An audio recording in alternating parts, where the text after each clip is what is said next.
Hello everyone! Today we're going to discuss addition and subtraction of polynomials.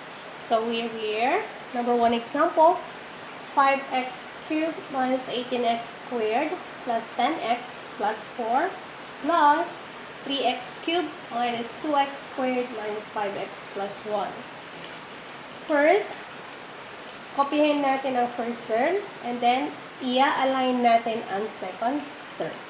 So we have 5x cubed minus 18x squared plus 10x plus 4. And then, yung second term natin, i-align natin sa kapareho niyang term. So, 3x cubed, dun din siya sa cube.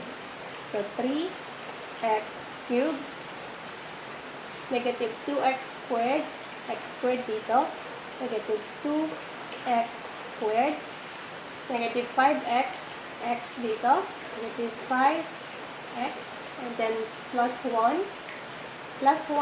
or our constant here. Then put a line, and of course, put our addition sign. Next, rules in adding polynomials. If they have the same sign, okay, this is the rules in addition, okay? Plus, positive, I should say, positive plus positive is equal to positive. Okay? Negative plus negative is equal to negative. Ibig sabihin, kung parehong sign, kopyahin ang sign. Okay? Parehong sign, kopyahin ang sign. And then, add the variable or the numbers, the value. Okay?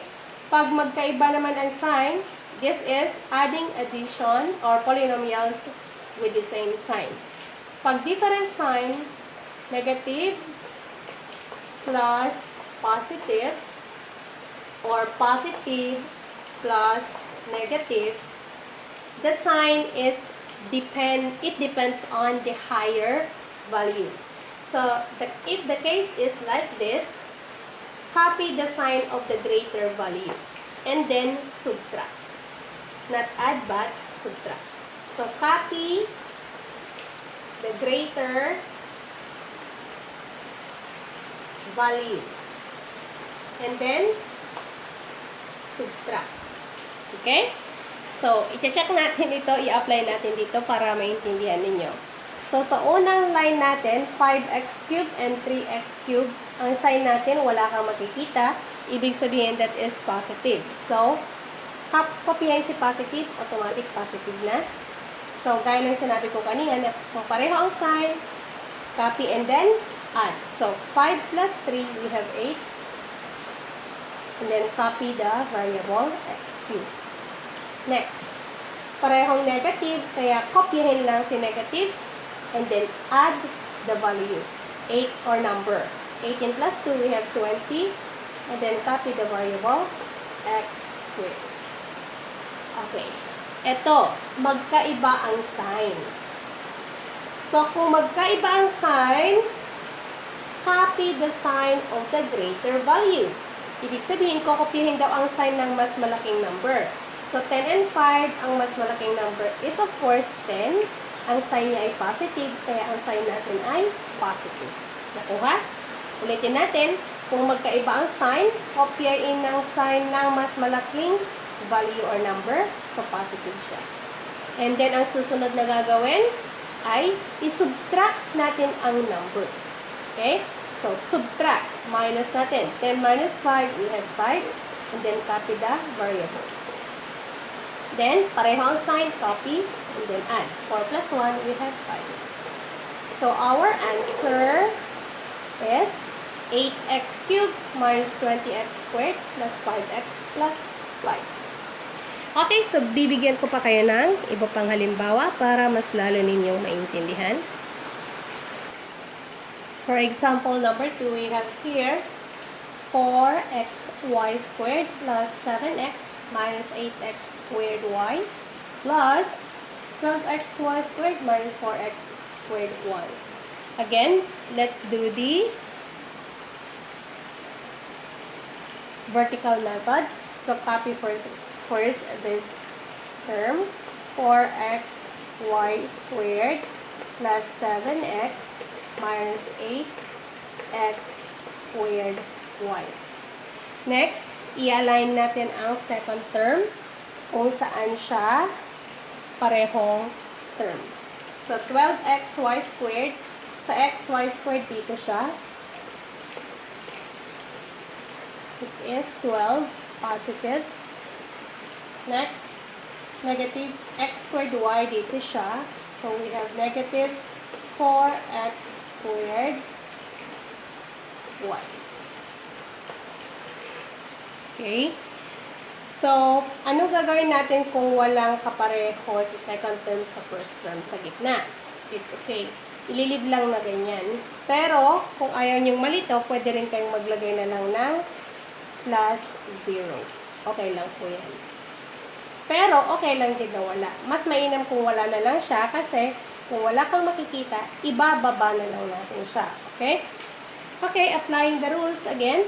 Pag pareho ang sign, copy the sign and then add the value.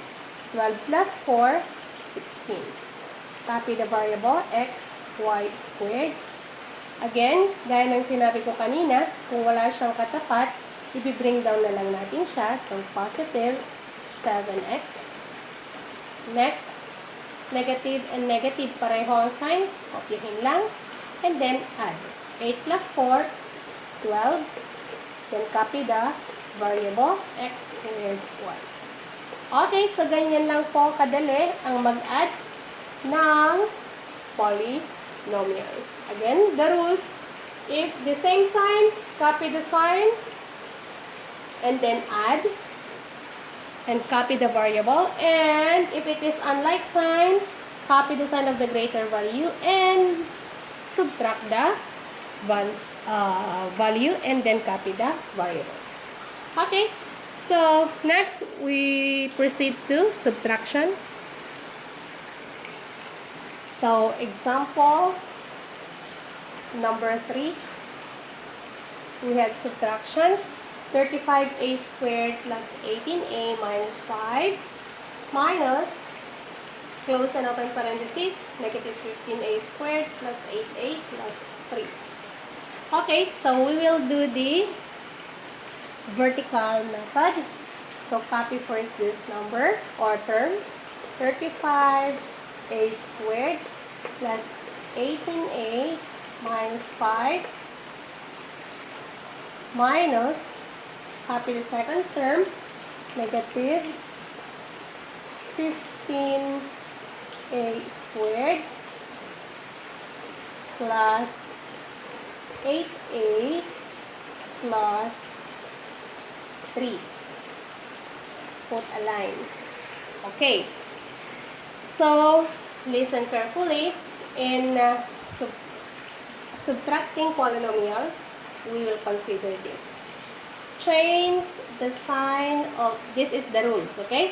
Change the sign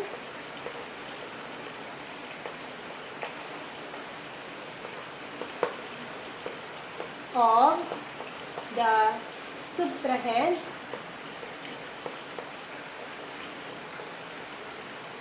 then proceed to addition.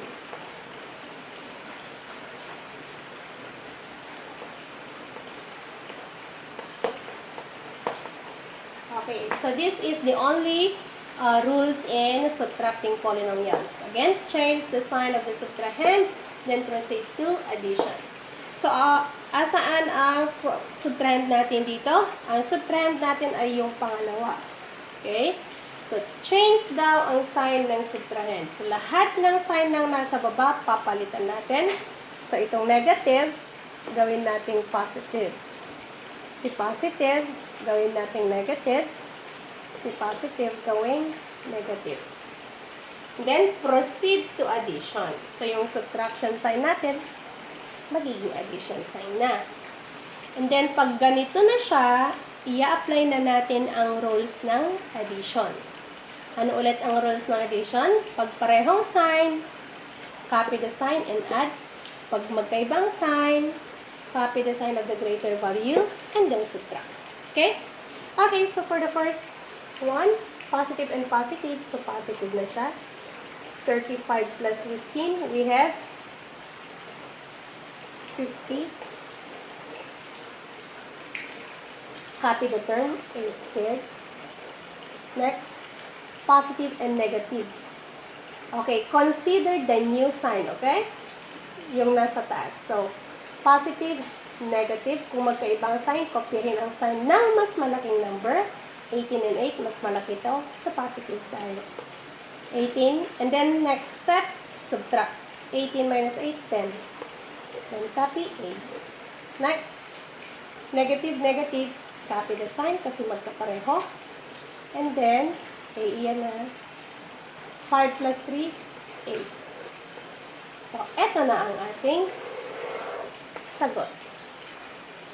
Okay. Padali lang, di ba? Again, what is the rules of subtracting polynomials? Change the sign of the subtrahend, then proceed to addition. Okay, so this is for vertical method. I'm going to show you how to do the horizontal method. Okay? We will use the same problem. Yung mga iba kasi nalilito sila pag ginagawa nila ang vertical method. So, gagawin natin ngayon ang horizontal method. Paano? Copy.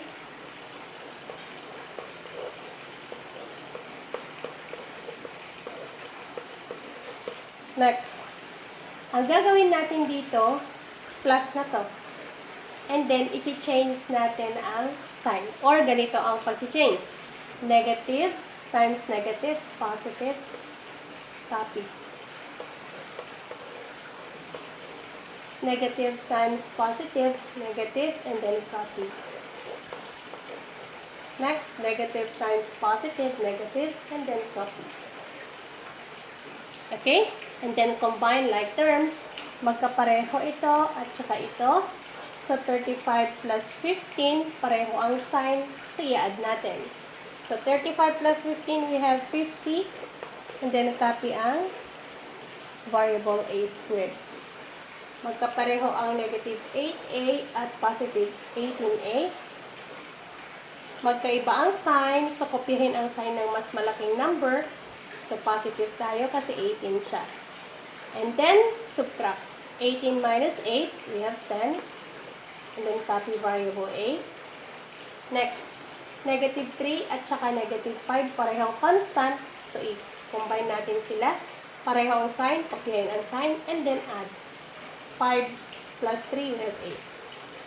So, they have the same answer with our previous computation using the vertical method. Ito ay horizontal method. So, it's up to you kung saan dyan ang mas madali para sa inyo. Okay? Okay, so bibigyan ko pa kayo ng isa pang halimbawa. Example number 4, we have here 5x cubed minus 18x squared plus 10x plus 4 minus 3x cubed minus 2x squared minus 5x plus 1. So, let's do the vertical method. We have copy first the first term, 5x cubed minus 18x squared plus 10x plus 4 minus, okay, i-align natin ang kapareho niya. So, 3x cubed, dito ang cube. Next, negative 2x squared, negative 2x squared, minus 5x, dito ang kapareho niya. 5x, positive 1, and then put a line. Next, rules of subtraction. Change the sign of the subtrahend. Lahat dito, palitan natin. Saan dito, positive siya. Gawin natin negative. Negative. Gawin natin positive. Negative. Gawin natin positive. Positive. Gawin natin negative. Then, proceed to addition. Rules of addition. Kung magkaiba ang sign, copy the sign of the greater value. So, positive, negative, mas malaki ang 5. So, positive tayo. And then, subtract. 5 minus 3, we have 2. And then, copy term, x cubed. O variable, I should say. Next, negative and positive. Copy the sign of the greater value, which is 18. So, negative tayo. And then, subtract. 18 minus 2, we have 16. Bakit subtract? Kasi magkaiba ang sign. Next, copy, x squared. Next, positive and positive, pareho ang sign, kopyahin ang sign. And then, add. 10 plus 5, 15, and then copy the variable x. And then, positive, negative, magkaiba ang sign, kopyahin ang sign ng mas malaking number. So, positive. And then, subtract kasi magkaiba ang sign. 4 minus 1, 3. So, our answer is 2x cubed minus 16x squared plus 15x plus 3. Again, in the rules in adding polynomials, add, if they have the same sign, copy the sign and then add the value and copy the term. If they are unlike sign, copy the sign of the greater value and then subtract the number and then copy the term. And the rules in subtracting polynomials, change the sign of the subtrahend, then proceed to addition. Okay, that's it. So, that's all for today. I hope you learned something from our lesson today. And please like, share, and subscribe for more videos to come. Thank you for watching. Keep safe.